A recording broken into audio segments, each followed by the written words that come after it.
안녕하세요. 저는 사랑 하나 믿었다가 커다란 배신감을 알게 된 30대 여자입니다. 여러분들은 사랑을 믿으시나요? 전 이제 절대 사랑을 믿지 않게 되었습니다. 저는 가족도 잃고 사랑도 잃고 모든 것을 다 잃게 되었거든요. 제게 일어난 기막힌 이야기를 들려드리도록 하겠습니다. 저는 3년 정도 연애를 하고 난 이후 결혼에 꼴이 나였습니다. 연애를 하는 내내 여자 문제도 단 하나도 없었고 저와 남편은 너무 잘 맞았어요. 식습관도 생각도 사상도 무엇 하나 다른 것들이 없었어요. 당연히 제가 좋아하면 남편도 좋아하는 것이었고 남편이 싫어하는 것은 제가 싫어하는 것이란 공식이 정말 두드러졌던 커플이었거든요. 남편과 저는 그렇게 3년이 넘는 시간을 열심히 사랑했습니다. 서로 괜찮은 직종에 종사하고 있어서 형편도 비슷했고 집안끼리도 잘 맞았어요. 연애를 하는 내내 단 한 번도 큰 소리 치며 싸운 적도 없었죠. 그래서 어쩌면 제게 이번 일이 더 커다란 충격으로 다가온 것인지 모르겠습니다. 제게는 저보다 3살 정도가 어린 사촌 여동생이 하나 있습니다. 저는 저희 부모님께서 어렵게 가진 외동딸이라 밑으로 동생이 없거든요. 엄마에게는 언니가 하나 있고 사촌 여동생은 그 집 딸입니다. 저희는 나이 터울이 꽤 나는데도 불구하고 정말 친자매처럼 자랐어요. 여동생과 함께 어디를 가거나 그러면 일란성 쌍둥이냐고 종종 질문을 받기도 하죠. 저는 사촌 여동생을 무척이나 사랑했습니다. 이게 형제 또는 남매와 다른 것이 자매들의 사이가 무척이나 끈끈해요. 아무래도 둘 다 같은 여자이기 때문에 서로 공유하는 비밀 같은 것들도 엄청 많기도 하고 함께 할 수 있는 것들이 많거든요. 게다가 저와 사촌 여동생은 사이가 무척이나 좋았어요. 함께 나고 자란 동네도 같았습니다. 저희 엄마랑 이모가 같은 아파트 단지의 다른 동에 살았거든요. 그래서 학창시절에도 매일 쌍둥이처럼 붙어 다녔죠. 사촌 여동생 또한 절 무척이나 잘 따랐고 말이에요. 제가 연애를 시작하게 되면서 당연히 제 남자친구도 제 사촌 여동생을 소개받게 되었습니다. 당연히 제 남자친구도 제 사촌 여동생도 서로에게 예의 바르게 굴었고 두 사람 모두 빠르게 친해지기 시작했어요. 전 그런 것들이 무척이나 좋았습니다. 내가 가장 사랑하고 있는 가족이 내가 가장 사랑하는 사람과 가깝게 지낸다는 것은 제 로망 중 하나였거든요. 하지만 제가 만일 과거로 시간을 돌릴 수 있다면 전 이렇게 두 사람을 각자 처음 소개시켜줬던 날로 돌아가서 두 사람을 절대 만나지 못하게 했을 겁니다. 여기까지만 들어도 여러분들은 무슨 말인지 잘 아시겠죠? 전 남편의 불륜으로 인해 지금까지도 고통을 크게 받고 있습니다. 연애 시절에도 여자 문제로 속을 썩였던 사람이라면 그래도 어느 정도 이해하고 넘어갈 수 있을지 모릅니다. 그런데 남편은 생전 그런 기미도 없다가 이번에 처음으로 불륜을 터뜨린 상대가 바로 제 사촌 여동생이었습니다. 제 반쪽과도 같은 그런 분신 같은 존재였던 그 사촌 여동생과 말이에요. 제가 그 비극적인 사건을 목격하기 몇 달 전으로 올라가도록 하겠습니다. 저와 남편은 결혼과 동시에 구미에서 살림을 차리게 되었어요. 남편의 직장이 구미 쪽에 있었거든요. 남편의 이직보다는 제 이직이 더 쉽고 빨랐기 때문에 제가 옮기는 것으로 했습니다. 3년을 넘게 만나면서 대부분의 기간이 장거리 연애이긴 했지만 일주일의 주말은 무조건 붙어 있었거든요. 그래서 별로 장거리라는 기분은 안 느껴졌었어요. 어찌되었든 이직에 성공하고 구미에서 저와 남편이 생활을 하기 시작했습니다. 저와 남편 둘 다 연고도 없는 경상도에서 생활을 하려니 참 심적으로 많이 힘들었어요. 저랑 남편 둘 다 서울 사람이거든요. 그렇게 1년 정도 서로에게 의지하고 기대면서 버팀목도 되어주면서 신혼생활을 하기 시작했습니다. 그런데 연고가 있든 없든 상관이 없을 정도로 저와 남편은 둘이서 매일 지지고 볶고 알콩달콩 지내는 재미에 흠뻑 빠져 있었어요. 그렇게 저희가 결혼한 지 약 1년 반 정도가 되었을 때 사촌 여동생의 취직이 결정이 되었습니다. 공교롭게도 구미에서 일을 하게 된 것이었죠. 저는 정말 뛸 듯이 기뻤습니다. 제가 사랑하는 사촌 여동생이 저와 가까운 곳에 살 수 있을 거란 사실에 마냥 너무 행복하더라고요. 그래서 사촌 여동생이 사는 곳도 저희 부부가 살고 있는 신혼집 근처로 얻었더군요. 이모랑 이모부도 그리고 저희 부모님도 입을 모아 한마음 한뜻으로 잘 되었다고 해주셨어요.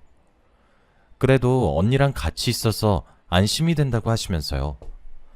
그런데 사촌 여동생이 입주할 집에 리모델링 공사업체의 잘못으로 공사기간이 연장이 되어버렸고 사촌 여동생이 약 2달이란 시간 동안 잠잘 곳을 빌려야 했습니다. 저는 선뜻 우리 집에서 2달만 신세를 지라고 했어요. 남편에게는 제가 말해두겠다고 하면서요. 그런데 생각보다 남편의 반응이 너무 싸늘했습니다. 우린 신혼부부인데 왜 그걸 마음대로 정하냐? 뭐 그런 식의 반응이었던 것 같아요. 그래도 얼굴을 모르는 사이도 아니고 사정을 들어보니 딱한데 2달만 봐주자고 제가 갖은 애교를 부리고 남편을 오구오구 달래면서 저희 집에 머무를 수 있게 해주었습니다. 참, 과거에 제 멱살이라도 잡을 수 있다면 이미 수천 번, 아니 수만 번은 잡았을 거예요. 사촌 여동생도 신혼부부의 알콩달콩을 방해했다는 생각이 들었는지 처음에는 회사 일이 바쁘고 피곤하다는 이유를 대면서 집에 들어오기만 하면 바로 씻고 잠을 잤습니다. 저는 그렇게 눈치를 보는 여동생이 참 짠했어요. 제 남편도 저와 비슷하게 여겼던 것인지 사촌 여동생이 일주일 정도를 그랬는데 그 이후부터는 함께 어울렸습니다. 처제 오면 같이 먹자 하면서 밥도 함께 먹었고 처제 축구 보자 하면서 함께 TV를 보기 시작했죠. 전 바보 멍청이처럼 그 모습을 아주 흐뭇하게 보면서 설거지나 했었네요. 그렇게 사촌 여동생과 셋이서 지내는 시간이 한 달이 지나가면서 하나 깨닫게 되었습니다. 저와 남편은 정말 모두 다 잘 맞는데 딱 하나 안 맞는 것이 있단 사실을 말이에요. 그리고 그건 바로 취미생활이었습니다. 저와 남편 둘 다 장거리 연애를 하기도 했고 결혼 초에는 신혼 분위기를 내느라 둘이서 꼭 붙어 있어서 몰랐는데 취미의 취향이 정말 극과 극이더라고요. 저는 실내에서 할 수 있는 그림 그리기, 뜨개질 이렇게 조금 정적인 활동을 좋아하는 반면에 남편은 사회인 축구, 사회인 야구, 레저 스포츠 이렇게 엄청 동적이고 활동적인 것들을 좋아하더라고요. 그리고 남편과 사촌 여동생의 취향은 꼭 맞았습니다. 그리고 그게 아마 불륜의 씨앗이 되었던 것 같아요. 처음엔 저도 당연히 두 사람과 함께 하고 싶어서 취미 활동을 따라간 적이 정말 많아요. 그런데 저는 두 사람과 갔다 오기만 하면 온몸의 근육이 비명을 지르고 몸살이 나기도 하니까 사람이 잘 안 따라가게 되더라고요. 그렇게 두 사람이 저를 두고 둘이서만 취미 활동을 몇 번 가기 시작했죠. 그리고 그때쯤에 사촌 여동생네 집이 리모델링이 끝났고 사촌 여동생은 본인의 집으로 입주를 하게 되었어요. 남편은 내심 아쉬워하는 내색이었죠. 제가 장난스럽게 여보, 아쉬워? 하니까 남편은 아쉽지. 근데 여보가 더 좋지. 라고 했어요.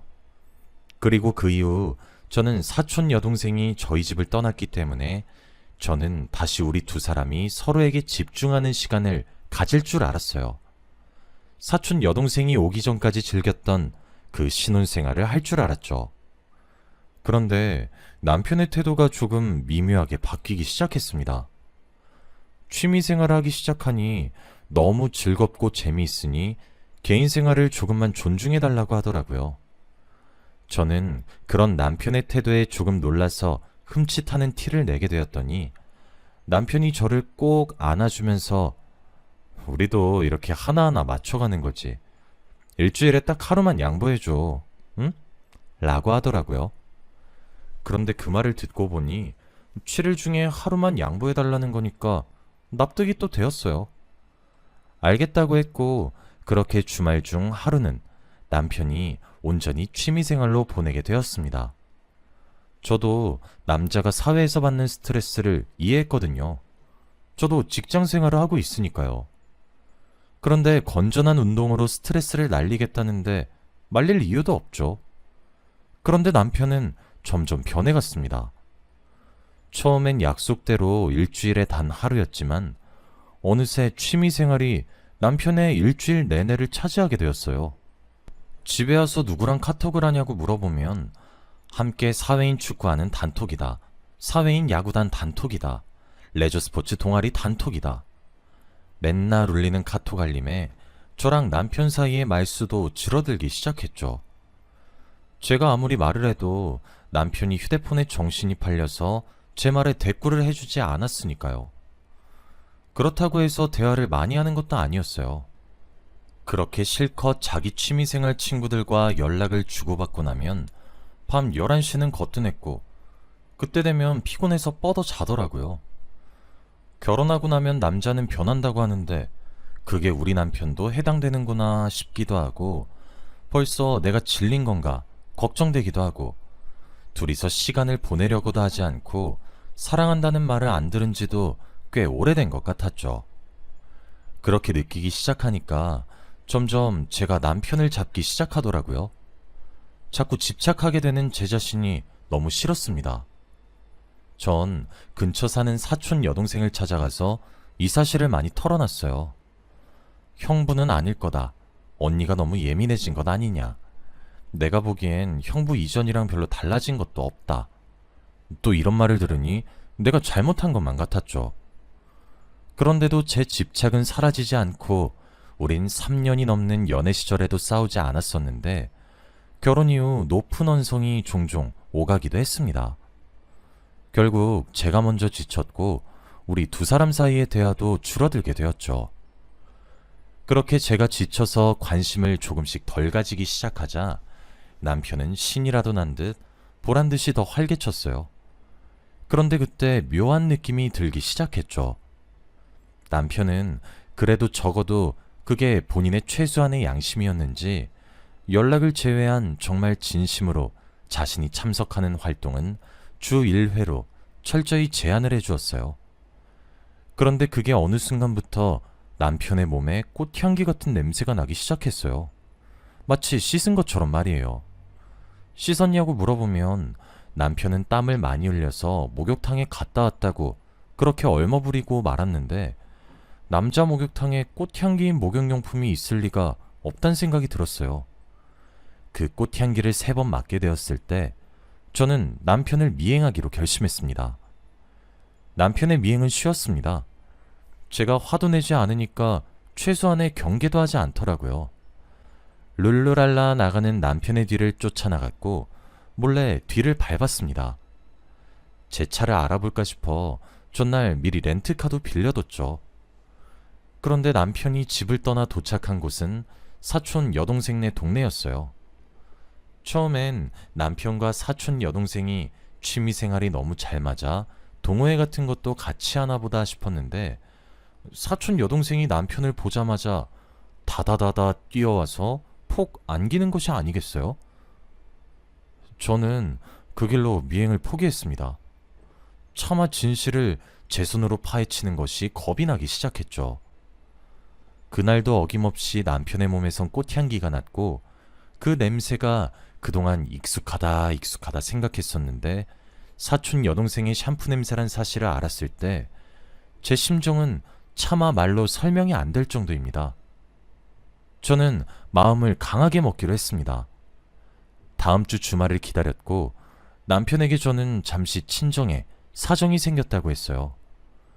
그래서 금요일 밤에 바로 올라가 봐야 할 것 같고 일요일에 내려올 수 있을 것 같다고 떡밥을 뿌렸죠. 남편은 애써 참는다는 듯 그래? 무슨 일 있으시대? 라고 태연하게 물어보는 듯 했지만 웃음기를 감추진 못하더군요. 저도 수년 동안 남편을 보고 살았으니 당연히 알 수밖에요. 모르겠어. 일단 나만 잠시 올라오라는 것 보니까 당신한텐 나중에 말할 건가 보지 뭐. 나도 걱정되네. 라고 대답하며 얼머무렸어요. 저는 그것이 제가 주는 기회였습니다. 당연히 친정에 무슨 일도 없었습니다. 저는 친정에 올라가지도 않을 거였죠. 제가 뿌린 밑밥에 제발 사촌 여동생과 남편이 걸려들지 않기를 바라고 또 바랬습니다. 그리고 금요일 밤이 되었습니다. 저희가 살던 아파트는 지하 주차장이 따로 없고 지상에만 주차장이 마련되어 있습니다. 그날 하루 렌트카를 하나 빌려서 지상 주차장에서 죽치고 기다렸어요. 반차를 내고 일찍 도착해서 말이죠. 퇴근 시간이 되니 남편이 주차를 하고 집으로 올라가더군요. 그리고 1시간이 지나고 2시간이 지나고 3시간이 지났습니다. 새벽 1시가 다 되어 가도록 사촌 여동생의 그림자는 보이지 않았어요. 저는 다행이라고 생각하며 가슴을 쓸어내렸고 그냥 집에 가서 잠을 자야겠다고 생각했죠. 그렇게 차에서 내리려던 그 순간 익숙한 실루엣이 보였고 그건 사촌 여동생이었습니다. 저는 진정이 되질 않았어요. 사촌 여동생이 무슨 볼일이 있을 거란 행복 회로를 돌리며 2시간이 넘도록 기다렸지만 사촌 여동생은 나오질 않았습니다. 저는 결심을 해야 했고 결정해야 했습니다. 그렇게 전 집으로 들어가기로 결정했어요. 현관문 너머로 들리는 소리부터 심상치 않았고 제 두 눈엔 눈물이 가득했어요. 덜덜 떨리는 손을 애써 부여잡으며 후다닥 비밀번호를 치고 문을 벌컥 열었습니다. 그들이 아무런 대응도 못하게 아주 재빠르게요. 그런데 거실에 펼쳐진 풍경은 여기저기 흩어진 옷들에 꼴에 축하 파티라도 한 것인지 케이크에 와인까지 말 같지도 않은 모습으로 얼어붙은 두 사람을 보면서 휴대폰을 열어서 사진을 찰칵찰칵 찍었습니다. 그리고 기억이 나질 않았고 주위에서 들려오는 고함과 울음소리에 애써 정신을 차려보니 너무 큰 충격에 혼절을 했더라고요. 남편과 사촌 여동생이 제 양쪽 팔다리를 주물거리면서 정신 차리라고 하면서 엉엉 우는데 모든 세간살이를 다 집어던지면서 난동을 부렸고 소리쳤어요. 네가 어떻게 나한테 이런 식으로 대하냐고 말이에요. 옆집 주민의 신고로 경찰이 신고하고 나서야 제 소동은 진압이 되었고 양가에 알렸습니다. 새벽에 잘하는 짓거리였죠. 제 친정, 시댁, 이모네 세 가족이 전부 저희 집으로 소환되었고 그 시간이 아침 7시였을 겁니다. 아침에 현관문이 열리며 난장판이 된 우리 집에 세 가족이 도착했습니다. 이모와 이모부는 사촌 여동생을 보며 제게 화를 내기 시작했어요. 저는 거기서 두 사람을 찍은 사진을 보여드렸습니다. 이모는 쓰러졌고 그런 이모를 받으면서 무슨 일이냐고 물어보는 엄마에게도 보여줬어요. 이모부는 믿기지 않는 표정으로 사진을 보다가 불륜이란 사실이 빼도 박도 안 되는 사진을 보며 눈물을 흘리셨죠. 자신이 딸을 잘못 키웠다고 말이에요. 저희 부모님도 화가 나셨습니다. 사촌 여동생에게 당신들이 어떻게 해줬는데 이렇게 배신을 하냐고 화를 냈죠. 시댁도 뭐 마찬가지였겠죠. 이모도 이모부도 시댁 어른들도 제게 미안하다고 사과하셨습니다. 본인들이 자식을 잘못 키운 죄라고 하시면서요. 그게 그렇게 끝날 일이 아니잖아요. 전 됐으니까 각자 자식들 챙겨서 당장 나가라고 했습니다. 소송을 할 거라고요. 이모네 가족들에게도 말했어요. 폭행죄로 고소하고 싶으시면 하시라고. 그런데 내 심정 이해하시면 가만히 계시라고. 결국 사촌 여동생을 상대로 상간자 고소를 진행했고 위자료로 3천만 원을 받으라는 결과를 받았습니다. 이모와 이모부는 외동딸인데도 불구하고 도와주진 않으시더라고요. 자신의 여동생과 처제를 무슨 얼굴로 봐야겠냐고 하시면서 호적에서 거의 파내다시피 했다고 합니다. 저와 같은 동네에서 나고 자란 여동생의 친구들은 저와 친한 동생들도 많은데 그중 가장 축새 같은 아이에게 제 이야기를 해주기도 했죠. 비밀로 하라고 하면서 말이에요. 그런데 이야기를 퍼뜨린 지 한 달 만에 동네 사람들한테 손가락질을 받게 되었다 하더군요. 이모와 이모부는 서둘러 이사를 떠났고 동생은 지인들에게 매장이 되었습니다. 제게 명예훼손을 걸려고 했던 것 같았는데 실패했더라고요. 저는 퍼뜨리라고 시키지 않고 비밀 유지를 해달라고 약속을 받았기 때문에 말이에요. 남편과는 결국 이혼 소송을 했습니다. 위자료로 저희가 모은 돈으로 산 집을 명의 이전 받았고 나름 깔끔히 헤어졌어요. 시간이 꽤 지났는데도 저는 아직 상처가 가시질 않아요. 저는 아무런 죄도 없는데 이런 일을 겪는 것 같아서 화가 납니다. 제가 이제 앞으로 다른 사람을 믿고 만날 수 있을지도 잘 모르겠어요. 여기까지가 제 이야기였습니다. 참 콩가루 같은 이야기라 여러분들도 기가 막히시죠? 그래도 이렇게 털어놓으니까 마음이 훨씬 가벼워지네요. 저도 이제 모든 상처를 훌훌 털어내고 싶은 마음이 큽니다. 물론 제게 부모님을 제외하고 남은 것이 없어서 슬프지만 이겨내보려고 합니다.